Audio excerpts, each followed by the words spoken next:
Hi friends, welcome to Indu's kitchen. இன்றைக்கி நம்ம சேனலில் பர்ஃபெக்டான தோசை மாவு எப்படி அரைக்கிறது, கூடவே அதே மாவை வச்சு 5 வகையான தோசை எப்படி செய்கிறதுன்னு பார்க்கலாம். இதில் இருக்கிற எல்லா வெரைட்டி தோசையுமே ரொம்ப ரொம்ப டேஸ்ட்டாக இருக்கும். குழந்தைங்கள்லேருந்து பெரியவங்க வரைக்கும் எல்லாருமே விருப்பமாக சாப்பிடுவாங்க. கண்டிப்பாக இதை நீங்கள் ட்ரை பண்ணி பாருங்கள். ஃபர்ஸ்ட் நம்ம மாவு அரைச்சிக்கலாம். அதுக்கு 2 கப் அளவு இட்லி அரிசி எடுத்துக்கோங்க. நான் இந்த கப்பில் தான் 2 கப் அளவு இட்லி அரிசி எடுத்திருக்கேன். நீங்கள் எந்த கப்பில் அரிசி எடுக்கிறீங்களோ அதே கப்பில் அரை கப் அளவு உளுந்து எடுத்துக்கோங்க. 2 கப் இட்லி அரிசிக்கு அரை கப் அளவு உளுந்து கரெக்டாக இருக்கும். 2 டேபிள் ஸ்பூன் அளவு கடலைப்பருப்பு, 2 டேபிள் ஸ்பூன் அளவு துவரம் பருப்பு. இது ரெண்டுமே நீங்கள் கண்டிப்பாக சேர்க்கணும். அப்போ தான் நம்மளுக்கு ஹோட்டலில் கிடைக்கிற மாதிரி முறுமுறுப்பாகவும் லைட் கோல்டன் கலர்லையும் கிடைக்கும்.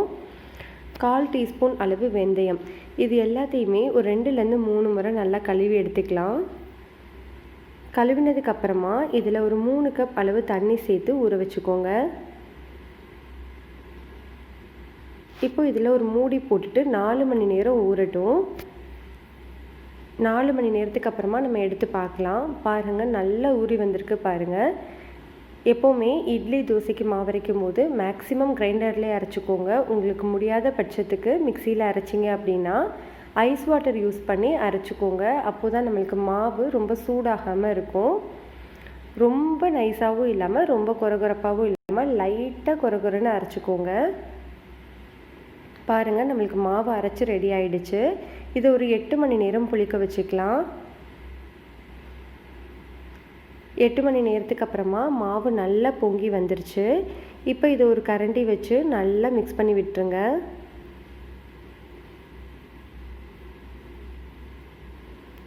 நீங்கள் மிக்ஸ் பண்ணதுக்கப்புறமா பாருங்கள், மாவு ரொம்ப திக்காக இருக்குது அப்படின்னா கொஞ்சமாக தண்ணி ஊற்றி தோசை மாவு பதத்துக்கு கரைச்சி எடுத்துக்கோங்க. இந்த மாதிரி தான் இருக்கணும் கன்சிஸ்டன்சி. இப்போ நம்ம இதை வச்சு தோசை ஊற்ற ஆரம்பிச்சிடலாம். எப்போவுமே தவா ஹீட் ஆனதுக்கப்புறமா ஸ்டவ்வை லோ ஹீட்டில் வச்சுட்டு தோசை பரப்பிக்கோங்க. தோசை ஊற்றினதுக்கப்புறமா நீங்கள் ஸ்டவ்வை மீடியம் ஹீட்டில் வச்சுக்கோங்க. அப்போ தான் நம்மளுக்கு தோசை நல்லா இழுக்க வரும். இப்போ இதில் 1 டீஸ்பூன் அளவு எண்ணெய் சேர்த்துட்டு ஒரு மூடி போட்டு 3 நிமிஷம் வேக வச்சுக்கலாம். 3 நிமிஷத்துக்கு அப்புறமா நல்லா வெந்திருக்கு பாருங்கள். நம்மளுக்கு ஹோட்டல்லலாம் கிடைக்கிற மாதிரியே நல்ல கோல்டன் கலரில் கிடச்சிருக்கு பாருங்கள். நல்லா கிறிஸ்பியாகவும் இருக்கும். இப்போ நம்ம ஆனியன் தோசை செய்ய ஆரம்பிக்கலாம். ஒவ்வொரு தடவை தோசை ஊற்றும் போதுமே நீங்கள் லைட்டாக இந்த மாதிரி தொடச்சிட்டு ஊற்றுனீங்க அப்படின்னா நம்மளுக்கு தோசை நல்லா இழுக்க வரும்.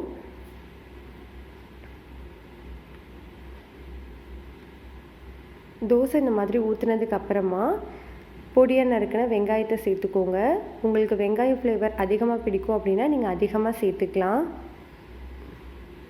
கூடவே கொஞ்சமாக கொத்தமல்லி இலைகளையும் சேர்த்துக்கோங்க. இது மேலேயே உங்களுக்கு விருப்பம் இருந்தது அப்படின்னா இட்லி பொடி கூட சேர்த்துக்கலாம். அது கூட ரொம்ப டேஸ்ட்டாக இருக்கும். இப்போ இதில் ஒரு 2 டீஸ்பூன் அளவு எண்ணெய் சேர்த்துக்கோங்க. இந்த மாதிரி கரண்டி வச்சு மாவு வேகிறதுக்கு முன்னாடியே இந்த மாதிரி அழுத்தி விட்டீங்க அப்படின்னா வெங்காயம் நம்மளுக்கு தோசையிலேருந்து பிரிஞ்சு வராது. இப்போ இதை ஒரு மூடி போட்டுட்டு 3 நிமிஷத்துக்கு அப்புறமா ஓப்பன் பண்ணி பார்க்கலாம். பாருங்கள், நம்மளுக்கு சூப்பரான ஆனியன் தோசை ரெடி ஆயிடுச்சு.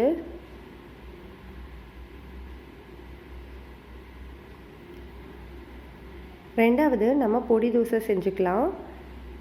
நார்மலாக எப்பவும் போல் தோசை பரப்பி விட்டுருங்க.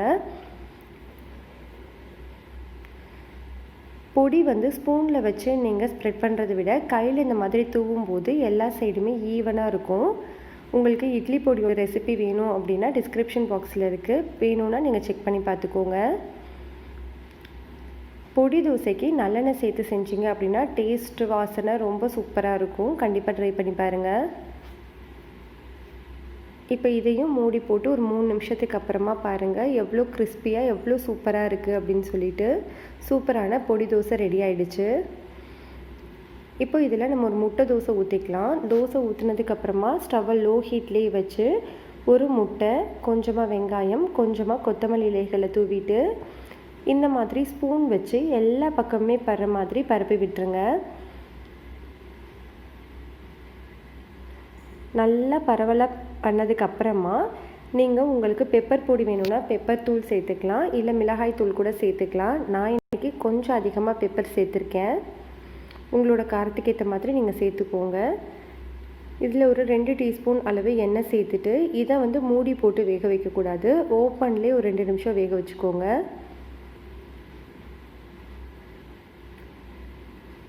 ரெண்டு நிமிஷத்துக்கு அப்புறமா இதை ஒரு முறை திருப்பி போட்டுட்டு மீடியம் ஹீட்டில் ஒரே ஒரு நிமிஷம் வச்சுருங்க. அவ்வளோதான், நம்மளுக்கு சூப்பரான முட்டை தோசை ரெடி ஆகிடுச்சு. நாலாவதாக நம்ம கேரட் வெங்காய தோசை பார்க்கலாம். தோசை ஸ்ப்ரெட் பண்ணி விட்டுட்டு கொஞ்சமாக வெங்காயம், கொஞ்சமாக துருவின கேரட், கொஞ்சமாக கொத்தமல்லி இலை, ஒரு 1/8 டீஸ்பூன் அளவு மிளகுத்தூள். இதில் நீங்கள் குழந்தைங்களுக்கு கொடுக்க போகிறதா இருந்துச்சுன்னா நீங்கள் சீஸ் கூட சேர்த்துக்கலாம். இதில் ஒரு ஸ்பூன் அளவு எண்ணெய் சேர்த்துட்டு மூடி போட்டு வேக வச்சுக்கோங்க. வெந்ததுக்கப்புறமா இதை நம்ம நார்மலாக இல்லாமல் ட்ரையாங்கிள் ஷேப்பில் மடித்து எடுத்துக்கலாம். இந்த மாதிரி நீங்கள் கொஞ்சம் டிஃப்ரெண்ட்டாக கொடுக்கும்போது குழந்தைங்க காய்கறியும் சேர்த்து சாப்பிட்ருவாங்க.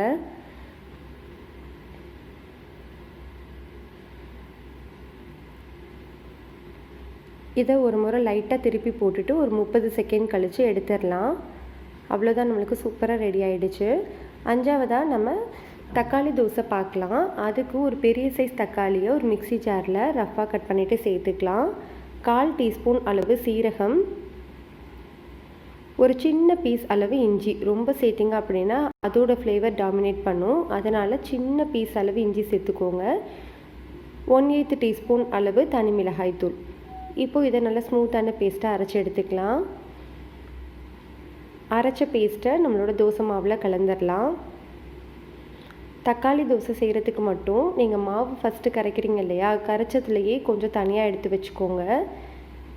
ஏன்னா நம்மளுக்கு தக்காளியில் இருக்கிற தண்ணி மிக்ஸ் ஆகும்போது கரெக்டான பதத்துக்கு அப்போ தான் நம்மளுக்கு கிடைக்கும். இப்போ நம்ம நார்மலாக எப்பவும் போல் தோசை ஊற்றிட்டு அது மேலே பொடியாக நறுக்கின வெங்காயம், கொத்தமல்லி இலைகளை தூவிடலாம். 2 டீஸ்பூன் அளவு எண்ணெய் சேர்த்துட்டு ஒரு மூடி போட்டு 3 நிமிஷம் வேக வச்சு எடுத்துக்கோங்க.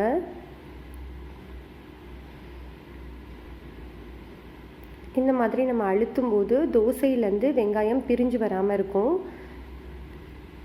அவ்வளோதான், நம்மளுக்கு சூப்பரான தக்காளி தோசையும் ரெடி ஆகிடுச்சு. கண்டிப்பாக இந்த ரெசிபி எல்லாமே உங்களுக்கு பிடிச்சிருக்குன்னு நினைக்கிறேன். பிடிச்சிருந்ததுன்னா லைக் பண்ணுங்கள், ஷேர் பண்ணுங்கள், கமெண்ட் பண்ணுங்கள். மறக்காமல் நம்ம சேனலை சப்ஸ்கிரைப் பண்ணிக்கோங்க.